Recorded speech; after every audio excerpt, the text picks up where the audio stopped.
أعوذ بالله من الشيطان الرجيم. بسم الله الرحمن الرحيم. الذين يتبعون الرسول النبي الأمي الذي يجدونه مكتوبا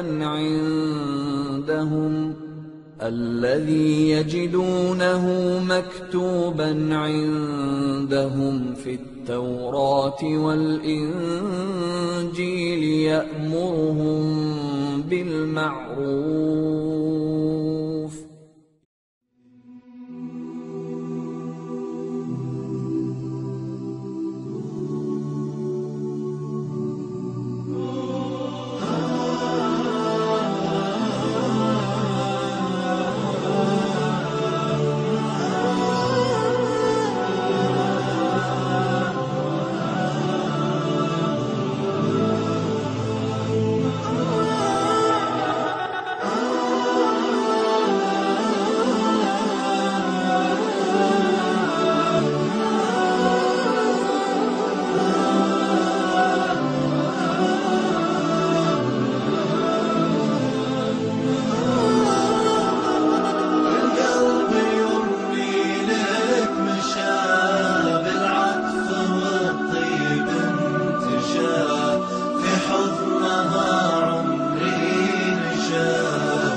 عندهم في التوراة والإنجيل. That was a verse in the Quran. It was verse number 157 in chapter number 7. The translation goes as, those who follow the messenger, the unlettered prophet, whom they find mentioned in the Torah and the Gospel. So this is a proof that Prophet Muhammad is mentioned in the Bible. Muhammad is not mentioned anywhere in the Bible. Nowhere in the Bible does it make reference to Muhammad or any of the things that he did. The Prophet Muhammad, peace be upon him, has been mentioned in the Old Testament of the Bible by reference. Looking in Deuteronomy 18:18, where it says, I shall raise them up a prophet from among their brethren, like unto you, and I shall put my words in his mouth, and he shall speak to them all that I command him. So here we notice a few things. One, God is speaking about the brethren. The brethren of who? Like unto you. Like unto you is Moses. Who are the brethren of Moses? If we go back in the line, all the way back to Abraham, peace be upon him, where he had two sons, Isaac and Ishmael. Basically, the tribes from Israel, which Moses belonged to, came from Isaac. And the brethren of Isaac was Ishmael. So this is their brethren. This is where the prophet's going to come from. He will be like Moses. And who is the prophet most like Moses?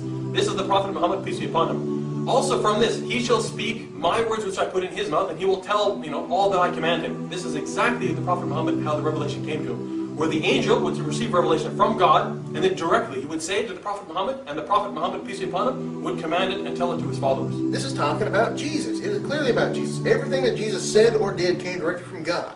In the New Testament, Jesus, he asserts this 7 times in the New Testament, that everything he does, everything he says comes directly from God.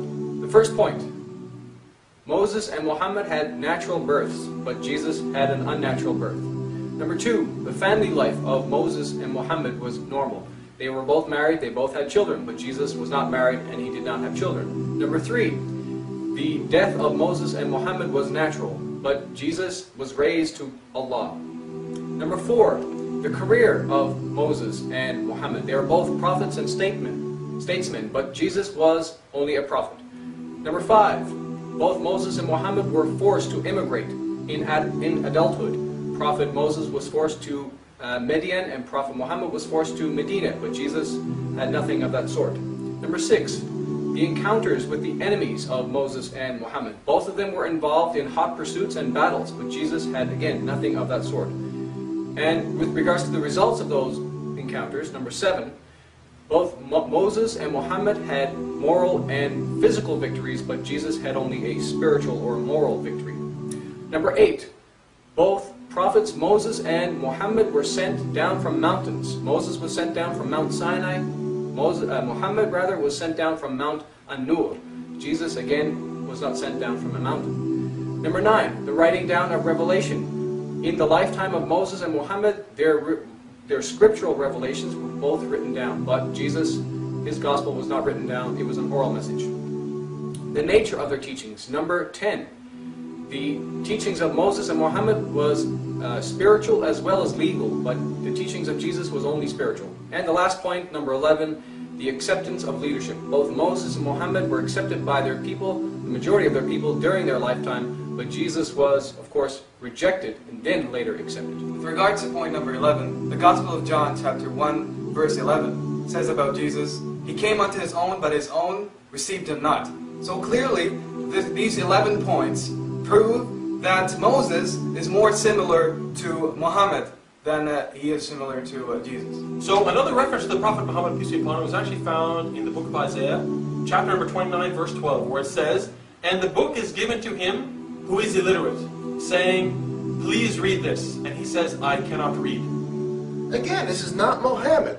When they're talking about not learn here, not being able to read, they're not talking about academic reading, it's spiritual. They're talking about the spiritual deafness of the people.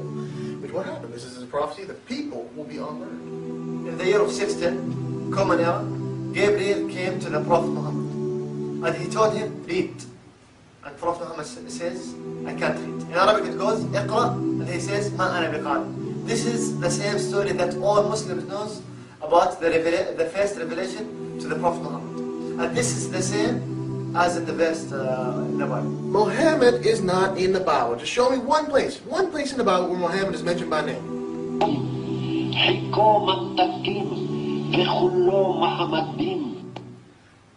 My Bible's in English. I said, show me the Bible. I want to see where Muhammad is. As you just heard from the Song of Solomon, chapter 5, verse 16, in the original Hebrew language, Hekko Mamtakim Bechalo Muhammadin. Who is this Muhammad mentioned in the Bible? This is a name for the Prophet of Islam, Muhammad. And the im at the end of Muhammad is a plural of respect for God's Prophet, just like God Himself has given a plural of respect in His name, Elo, or Elohim. So the verse we just looked at here in the Hebrew was from the Song of Solomon, chapter number 5, verse number 16, where it says, He is altogether lovely. And this is referring to the name Muhammad, or Muhammadim, as it's pronounced there. The thing is, though, this chapter, some biblical scholars have said that this is referring to Jesus, when in fact it's not referring to Jesus, and the name Muhammad is found there specifically. So this chapter, this parable that's here, is referring specifically to the Prophet Muhammad, and they translated his name as it is translated. But you don't translate names. This is a name. It should remain there. You don't translate Benjamin as son of the right. As in Arabic, Binyamin. You don't say son of the right. You leave his name as Benjamin. So this is a perfect example where the Prophet Muhammad is mentioned by name in the Old Testament. I have read the Bible many, many times, and not once have I ever heard Muhammad or Muhammadim anywhere in the Bible. It's not there. وَإِذْ قَالَ عِيسَى ابْنُ مَرْيَمَ يَا بَنِي إِسْرَائِيلَ إِنِّي رَسُولُ اللَّهِ إِلَيْكُمْ مُصَدِّقًا لِمَا بَيْنَ يَدَيَّ مِنَ التَّوْرَاةِ وَمُبَشِّرًا بِرَسُولٍ يَأْتِي مِنْ بَعْدِ اسْمُهُ أَحْمَدَ.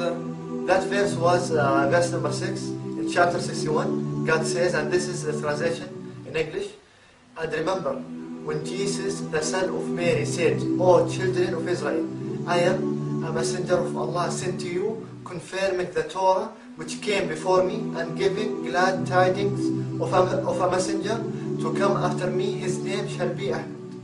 In the book of John chapter 14 verse 16, it says, I will pray the Father, and He shall give you another Comforter, that He may abide with you forever. Right. Jesus is going to send the Comforter, which is the Holy Spirit. Yes, but the Comforter here refers to the Prophet Muhammad because the Greek word used for Comforter is parakletos, which means praised one, or one who is worthy of praise. If you go back to the prophecy mentioned earlier about the Prophet to come after Jesus, Ahmad. Ahmad is an Arabic name which means the praised one, or the one worthy of praise. And also the Prophet Muhammad means the one who is worthy of praise as well. So clearly here the Comforter is the Prophet Muhammad, even from the linguistic similarity. Also, go back to John's letter, 1 John chapter 4, verses 1 to 2. It talks about spirits, and it equates the concept of spirits with prophets. And it says that any spirit who recognizes that Jesus has come from God in the flesh is a true spirit, meaning a true prophet.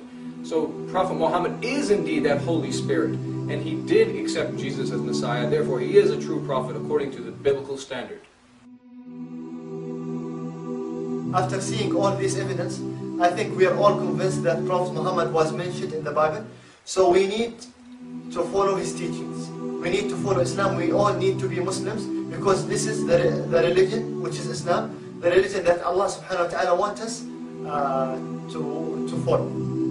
I'm a former Christian who accepted Islam 10 years ago, and what I did was simply use my God-given intellect and reached out for truth from God spiritually by praying to Him.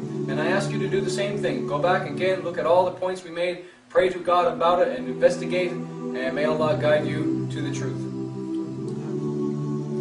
I accepted Islam 4 years ago. I'm a former Christian. I was playing a part of a Christian again in this video, so you kind of get both sides here. What you need to do is exactly what I did, is use your own mind, read your book, and ask God for guidance. After all that, how can you not be a Muslim and accept Muhammad as your prophet? Yeah, really, glory be to God. Even myself, I'm also a former Christian, and there's plenty of examples of former Christians in our community and worldwide. So, this is not a strange way of life. This is the truth. So find out about Islam, and we hope to see you again soon. Okay, see you soon. Assalamu alaikum.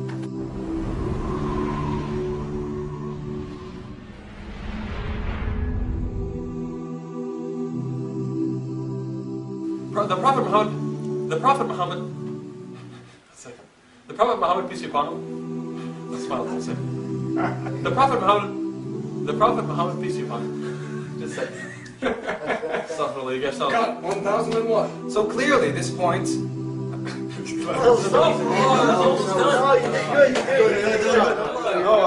Almost at the end. With regards to point number.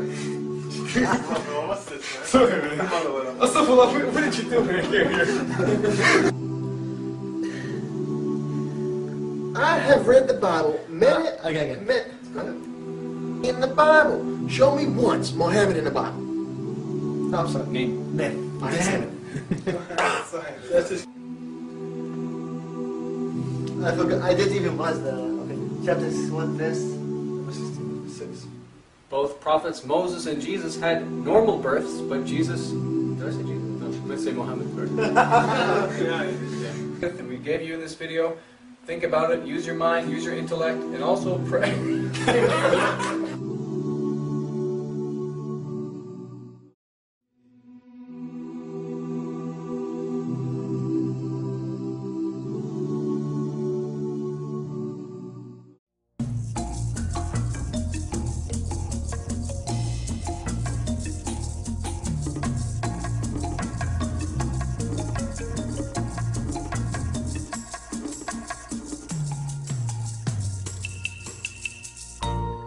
Si vous posez la question autour de vous, combien y a-t-il de races sur la Terre, la réponse est à peu près toujours la même. Il y en aurait 4, chacune déterminée par la couleur de la peau et chacune correspondant à un continent.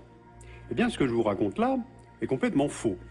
Le problème, c'est qu'un très grand nombre d'entre nous pensent cela, et pire encore, les races pourraient ne pas être tout à fait égales entre elles. Alors comment est-ce qu'on est arrivé à croire cela, et à le croire encore aujourd'hui, faisant vivre ainsi en permanence le racisme ? En fait, il y a de nombreuses couches de racisme dans l'histoire des hommes. Le racisme est donc dans nos mémoires. Et bien, c'est de cela dont je voudrais vous parler aujourd'hui. Regardez cette carte ethnographique du monde.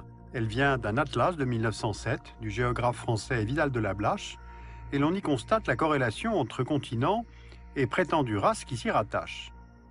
Il y en aurait 9, et on repère notamment sur le continent africain et dans une partie de l'Asie les nègres et négroïdes, je cite la légende, la race mongoloïde, les Européens en Europe, Amérique du Nord, partiellement en Amérique du Sud et en Océanie, les Berbères et Arabes, les Pygmées d'Afrique, les Indiens d'Amérique, et enfin les races hyperboréennes dans le Grand Nord.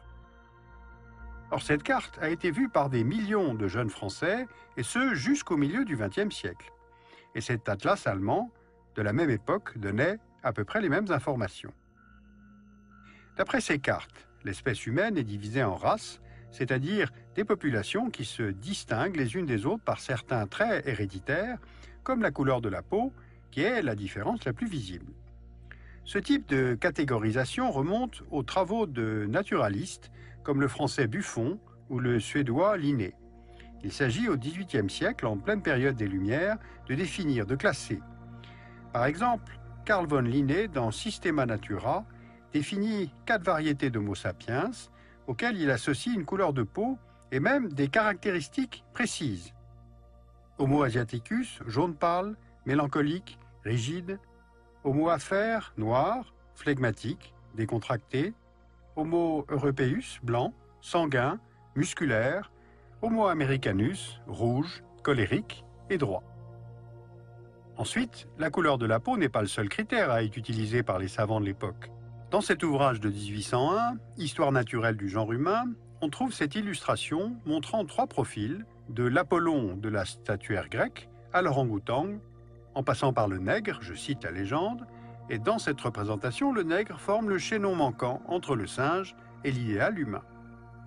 Apparaît ainsi vers le milieu du XIXe siècle une nouvelle science qui a pour objectif de mesurer ces différences entre les hommes pour créer des catégories et ensuite les hiérarchiser. Par exemple en s'appuyant sur l'anthropométrie et la craniométrie. Le représentant de ce courant en France est Paul Broca. L'anthropologue allemand Blumenbach, lui, identifie 5 races. On lui doit la dénomination de variété caucasienne, c'est-à-dire blanche, et Blumenbach estimera que la race noire est perfectible. Les théories raciales se voient ainsi confortées par les apports de la science au XVIIIe et XIXe siècle et peuvent ensuite se diffuser largement. Par exemple, le manuel scolaire « Le Tour de France par 2 enfants » nous enseigne qu'il y a 4 races et que la race blanche est, je cite, « la plus parfaite des races humaines ». Et songez qu'entre 1877 et 1977, ce livre est vendu à 8,5 millions d'exemplaires, soit autant d'enfants qui assimilent ces idées-là à l'école. Et ces enfants ont été nos grands-parents, ou peut-être même nos propres parents. Alors cela explique évidemment en partie comment nous avons été conduits à penser de façon aussi fausse. Poursuivons notre remontée dans l'histoire. Au XVe siècle, le prince catholique portugais Henri le Navigateur conçoit de nouveaux types de navires, les caravelles. Et grâce à ces caravelles, Bartolomé Dias, Christophe Colomb, Vasco de Gama, Francisco Cabral, Magellan vont réaliser pour le compte du Portugal et de l'Espagne ce qui est vu par les Européens comme les grandes découvertes. Plusieurs traités successifs, arbitrés par le Vatican, vont permettre aux 2 puissances ibériques, le Portugal et l'Espagne, de se partager le monde, y compris celui qui reste à découvrir et à évangéliser. Ces découvertes donnent aux Européens l'accès à de nouvelles routes commerciales et à de nouvelles terres et richesses qu'il faut exploiter. Et pour exploiter, il faut de la main-d'œuvre, alors un nouveau type de commerce se met en place, dit triangulaire, et qui fonctionne de la façon suivante. Les commerçants européens vont chercher des esclaves en Afrique, les emmènent de force dans le Nouveau Monde et rapatrient ensuite les bénéfices tirés de cette force de travail gratuite vers les monarchies européennes. Ce commerce des Noirs, cette traite négrière, est un événement économique majeur dans l'histoire. Par sa durée, près de 400 ans, du XVIe au XIXe siècle, par son ampleur, entre 25 et 30 millions de personnes déportées, par son impact géographique et sociétal aux États-Unis, dans les Caraïbes, au Brésil et évidemment sur le continent africain lui-même. Et en fait, l'impact est bien plus qu'économique. Il est dans les mémoires, il est dans nos imaginaires. Au début du XVIIIe siècle, par exemple, les termes noirs et esclaves deviennent synonymes dans certains dictionnaires français. À la domination économique, institutionnelle, technique, militaire, qui est tout à fait réelle, l'Europe impose en plus une domination morale et religieuse. Elle estime avoir une mission civilisatrice censée apporter le progrès et la foi aux populations d'Amérique, d'Afrique, d'Asie, d'Océanie, vues comme moins avancées. Une grande partie du monde est colonisée et le partage de la quasi-totalité du continent africain entre puissances européennes à la conférence de Berlin de 1885 a été à cet égard tout à fait emblématique. 20 ans plus tard, en 1914, à la veille de la Première Guerre mondiale, Voici à quoi ressemble le monde politique. On repère les empires contrôlés par la France, le Royaume-Uni, l'Espagne, le Portugal, les Pays-Bas, la Belgique, l'Allemagne, l'Italie. Ces puissances captent les ressources tout en expliquant au monde entier qu'il y a un sens unidirectionnel au progrès. Mais les Européens ne sont pas les seuls. On retrouve au Japon cette idée de supériorité et de mission impériale, l'empire du soleil levant partant à la conquête d'abord de Formose, de la Corée, du Manchukuo en Chine, puis un peu plus tard de l'Asie du Sud-Est. En Europe, l'idéologie nazie développe à l'extrême cette certitude qu'il y a des races et que la race aryenne est supérieure. Entre 1939 et 1945, le national-socialisme applique en Allemagne et dans le reste de l'Europe l'extermination systématique des Juifs, mais aussi des Tziganes, des Noirs, des Métis, des homosexuels, des handicapés, soit tout ce qui s'écarte de l'idéal aryen de la race. Donc on a encore cette idée de l'infériorité des autres. Du fait du nazisme, l'Europe se suicide, mais cela forme sans doute un tournant. La pensée et le discours sur la race aryenne, l'horreur soulevée par l'antisémitisme et par la Deuxième Guerre mondiale elle-même, vont faire évoluer la pensée sur la supériorité raciale du blanc. En 1945, les vainqueurs organisent un tribunal à Nuremberg pour juger le nazisme et son racisme fondamental. Et en même temps, les États-Unis, principal vainqueur de 1945, semblent immobiles à l'intérieur de leur propre pays. Alors pourquoi? Il faut se souvenir de la guerre civile américaine. Elle débute en 1861. On repère sur la carte les 11 États américains qui font sécession de l'Union, voulant conserver les esclaves noirs comme force économique gratuite. Les confédérés vont perdre la guerre, l'esclavage est aboli, mais les lois raciales ségrégationnistes imposent quasiment dans tous les États américains la séparation entre blancs et noirs, à la fois dans l'espace public, les bus, les écoles, ou l'espace privé, comme par exemple l'interdiction du mariage interracial. Et dans certains États, comme celui de Washington, les lois s'appliquent aussi aux peuples indiens. Eh bien, ces lois vont demeurer en vigueur très tard dans le XXe siècle. Le Civil Rights Act y met en principe un terme seulement en 1964. Et depuis, il aura fallu donc 50 ans, soit 2 générations, entre l'abolition du racisme officiel et l'élection en 2008 d'un président américain noir. Ce qui ne fait pas disparaître pour autant le racisme aux États-Unis. L'autre paradoxe se trouve dans ce même calendrier de la deuxième moitié du XXe siècle. Alors que le processus des décolonisations est partout en route, le racisme institutionnalisé se poursuit en Afrique du Sud, en legs direct des idées coloniales européennes. Car on a en Afrique du Sud toute une société organisée en fonction de l'apartheid, c'est-à-dire cette ségrégation qu'il convient de maintenir entre les Noirs et les Blancs, qui sont les descendants des colons néerlandais et britanniques. En 1951, le pays crée 10 Bantoustans, c'est-à-dire 10 États réservés aux Noirs, traduisant ainsi dans le territoire le développement séparé des races. Cette ségrégation assumée et affirmée va durer 43 ans en Afrique du Sud, le pays jouant pour Washington un rôle de rempart contre l'influence soviétique sur le continent africain. Il aura donc fallu attendre non pas que les idées de supériorité aient évolué, mais que la guerre froide prenne fin pour que cesse l'apartheid. En vous évoquant ces quelques étapes et les mémoires qu'elles ont laissées, j'ai voulu vous faire bien mesurer la grande épaisseur historique du racisme. Aujourd'hui, on sait que le génome humain n'est ni blanc, ni noir, ni jaune. L'espèce humaine est une, et les êtres humains qui peuplent la planète partagent tous une origine commune. L'Homo sapiens a émergé il y a environ 150 000 ans en Afrique tropicale, puis il a peu à peu migré hors de ce continent il y a 60 000 ans, pour venir ensuite coloniser l'ensemble de la planète au cours des millénaires qui ont suivi. Cette dernière carte nous montre la répartition moyenne des couleurs de peau dans le monde. Les variations de couleurs, claires ou foncées, sont le résultat de l'adaptation du corps humain aux conditions environnementales et climatiques. La couleur dépend de la concentration de la mélanine, c'est un pigment produit par les cellules de la peau en fonction de l'exposition au soleil.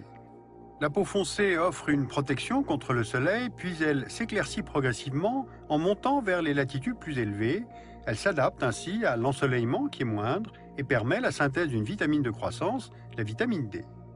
Cette carte a bien sûr cessé d'être exacte, Elle a évolué avec les migrations, les voyages, les brassages et les métissages des populations, donc la mondialisation. Les avancées de la biologie, de la génétique, de l'archéologie ont donc permis d'établir qu'il n'y avait pas de hiérarchie entre les peuples. La question des races semble donc scientifiquement réglée, et pourtant le racisme réapparaît en permanence et sous diverses formes. Quand il ne s'applique plus à la couleur de la peau, il contourne, et il s'applique par exemple aux noms propres, aux locataires, aux candidats à l'embauche, il se déplace vers la religion de l'autre, voire à la catégorie de l'immigration. Donc vous mesurez la grande adaptabilité du phénomène. Alors pourquoi est-ce que ce classement entre les hommes est si difficile à dépasser ? Pourquoi est-ce qu'il réapparaît en permanence comme une construction politique? Pourquoi est-ce qu'en fait, ça nous convient toujours? En fait, ce n'est pas simple de parler du racisme, ce n'est pas un phénomène rationnel, on touche là à des questions émotionnelles, voire personnelles, et pourtant, les enfants naissent sans avoir la moindre idée de la couleur de leur peau. Donc, tout se passerait par la suite. Sur cette question fondamentale du racisme et sa trop longue histoire, je vous renvoie tout d'abord au DVD, double DVD, qui s'appelle Nous autres, Éducation contre le racisme, conçu par la Fondation Thuram. Le numéro de novembre 2011 de la revue Textes et documents pour la classe est consacré à l'exposition Exhibition ou l'invention du sauvage, qui se tient au musée du Quai Branly jusqu'au 3 juin 2012. Et puis je vous conseille vivement de lire le livre de Liliane Thuram, Mes étoiles noires, édité au Seuil dans la collection Point.